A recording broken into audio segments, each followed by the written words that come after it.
In the quiet village of Raventon, nestled between fog-draped hills, stood whispering pines and old colonial mansion shrouded in mystery and ivy. Its owner, Eliza Hawthorne, was a reclusive 17-year-old widow known by the villagers as Old Lady Eliza. She was sharp, elegant, and despite her age, she ruled her estate with an iron will. Her husband, Edgar Hawthorne, had died under suspicious circumstances 30 years earlier, an apparent fall from the mansion's balcony. Eliza had never remarried through her brother-in-law, Thomas Hawthorne. Edgar's younger brother had remained unusually close. Thomas, charming and persuasive, had managed much of the estate's external affairs. Over the decades, the villagers whispered that he had always desired the mansion, especially after Eliza refused to sell it or hand over any control. Eliza had no children, at least that's what everyone believed.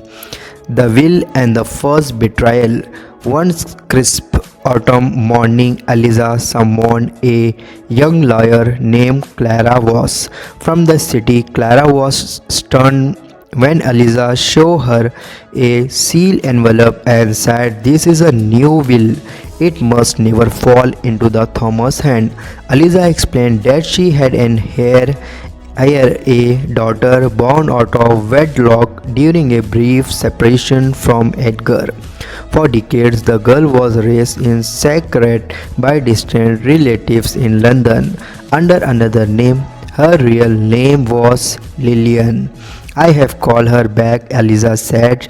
"She is arriving next week." But Thomas had suspicious. The family maid, Marla, had long been in his pocket, feeding him information in exchange for promises of wealth. When Thomas learned of the new will, he made his move. That night, the study was ransacked. Eliza's safe was broken into.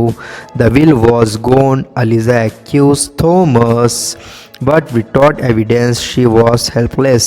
Clara kept a digital copy on a USB drive, but it too went missing. All signs pointed to betrayal from within the house. A week later, a woman arrived at the gates of Whispering Pines, claiming to be Lillian. She bore an uncanny resemblance to Edgar and had the same emerald eyes as Eliza, but something was off. She was evasive about her childhood and strangely close to Thomas. Clara grew suspicious and began investigating. She discovered that the real Lillian had died in a car accident in Europe 3 years ago. The woman now in the house was an impostor hired by Thomas to pose as the rightful heir so he could control the inheritance once Eliza passed. Clara confronted Eliza, but the old lady already knew. "I let her in to see how far Thomas would go," Eliza said with steely eyes. "He thinks I am senile. Let's play along." The poisoning and the revelation. Weeks passed. Eliza's health began to decline. Her tea was being poisoned, small doses daily. Marla, the maid, was behind it under Thomas' orders. Clara switched Eliza's tea in secret, pretending the plan was working. In a secret meeting in the garden, Clara and Eliza met with a private investigator who had been tailing Thomas for years. The investigator revealed that Thomas had forged Edgar's death certificate. Edgar had not died from a fall. He had been poisoned, but the evidence had never surfaced until now. They found old letters from Edgar hidden beneath a loose floorboard. In them, he expressed fear of Thomas, suspecting his brother wanted him dead for the state. Clara used the evidence to prepare a trap. The trap and the final twist.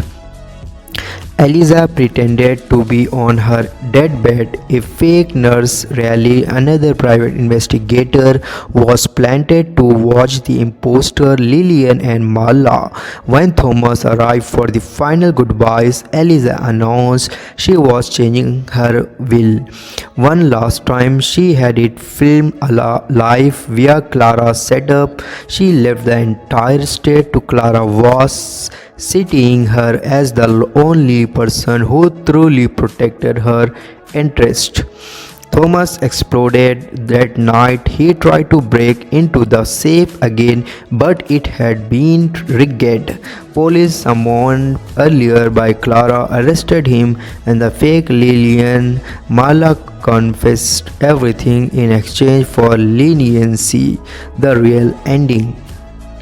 Months later, Eliza passed away peacefully, but in her final letter to Clara, she revealed the deepest secret of all. I did have a daughter, she never died. Her name was Clara. Clara dropped the letter in disbelief. All the puzzle pieces click. The inheritance was not a reward, it was her birthright. Eliza had known all along. So like, share and subscribe channel to get latest updates. Thanks for watching.